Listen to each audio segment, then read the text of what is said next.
اور یہ باقاعدہ مناظرہ ہوا تھا شیخ مفید کا. شیخ مفید بہت کم سن تھے, بہت چھوٹے تھے, اور ان کو مفید کا لقب بھی اسی مناظرے کے بعد ملا ہے. توجہ رکھیے گا. شیخ مفید ایک درس کے اندر آ کر بیٹھ گئے. جو استاد صاحب تھے, قاری صاحب تھے, وہ بڑا درس دے رہے تھے اور لوگ سن رہے تھے. جب درس اپنے اختتام کو پہنچا تو انہوں نے کہا کہ میرے ایک سوال ہے. کہا کہ کیا سوال ہے؟ بیٹا سوال کرو. کیا سوال یہ ہے کہ بعض لوگ یہ کہتے ہیں کہ علی کو تو پیغمبر نے غدیر کے میدان میں مولا بنا دیا تھا, اور جب مولا بنا دیا تو اس کا مطلب یہ ہوا کہ ان کے چلے جانے کے بعد اب مولا ہیں تو علی ہیں, لیکن بعد میں مسلمانوں نے علی مرتضیٰ کو ان کا حق نہیں دیا اور کسی اور کو جانشین رسول بنا دیا, تو یہ علی مرتضیٰ کے ساتھ ناانصافی ہوئی ہے, ان کا حق غصب کیا گیا ہے. سامنے سے جو جواب دینے والے تھے استاد, انہوں نے کہا کہ بیٹا آپ نے بات ٹھیک کی ہے, لیکن دیکھو بات یہ ہے کہ حدیث غدیر, توجہ رکھیے گا, حدیث غدیر ایک روایت ہے, اور روایت کے بارے میں یہ احتمال موجود ہے کہ شاید سچی ہو شاید جھوٹی ہو. اس لیے ہمیں روایت کا تو نہیں پتا کہ وہ صحیح روایت ہے یا ضعیف روایت, جبکہ حدیث غدیر کی بات ہو رہی ہے.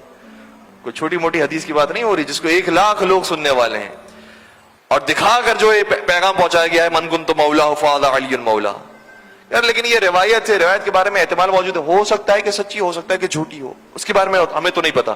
لیکن ہاں جس کے بارے میں اتفاق ہے وہ یہ ہے کہ مسلمانوں نے پیغمبر کے بعد فلاں کو خلیفہ بنا دیا. تو کیسے ممکن ہے کہ سارے مسلمان غلطی پر ہوں؟ یہ تو اتفاقی بات ہے کہ وہ خلیفہ کے منصب پر تھے, وہ پیغمبر کے جانشینی کے منصب پر تھے, اس لیے اس کے اندر کوئی اختلاف نہیں ہے. جس کے اندر کوئی اختلاف نہیں ہے بیٹا آپ اس بات کو لے لو, جو روایت ہے اس کے اندر اختلاف پایا جاتا ہے اس بات کو چھوڑ دو. یہ بات انہوں نے بیان کی. اب شیخ مفید حدیث غدیر کا انکار کر رہا ہے, اور کتنی ہوشیاری کے ساتھ انکار کر رہا ہے. اسی موقع پر یہ جواب دیا. کہا لیکن وہی ترتیب کے اندر جب چوتھے خلیفہ آتے ہیں تو ان کے مقابلے میں کچھ مسلمان کھڑے ہوئے تھے,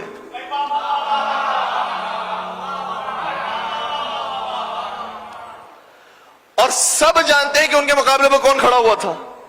یہ افراد کے جنہوں نے علی مرتضیٰ سے چوتھے خلیفہ سے جنگ لڑی تھی, ان کے بارے میں آپ کا کیا فتویٰ ہے؟ کہنے لگے کہ جنگ تو کی تھی لیکن اس کے بعد توبہ کر لی تھی, علی سے معافی مانگ لی تھی, علی کو منا لیا تھا, کہا تھا ہم سے غلطی ہو گئی.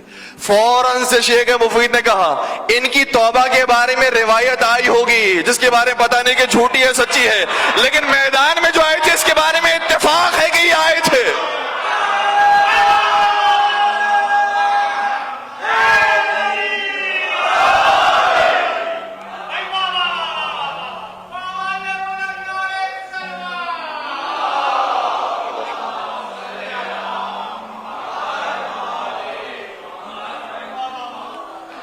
حدیث غدیر جیسی روایت کا آپ نے کہہ دیا کہ یہ اختلافی ہے, نہیں پتا کہ صحیح ہے صحیح نہیں ہے, تو اس روایت کو کیسے مان لیا کہ انہوں نے جنگ کے بعد توبہ کر لی تھی؟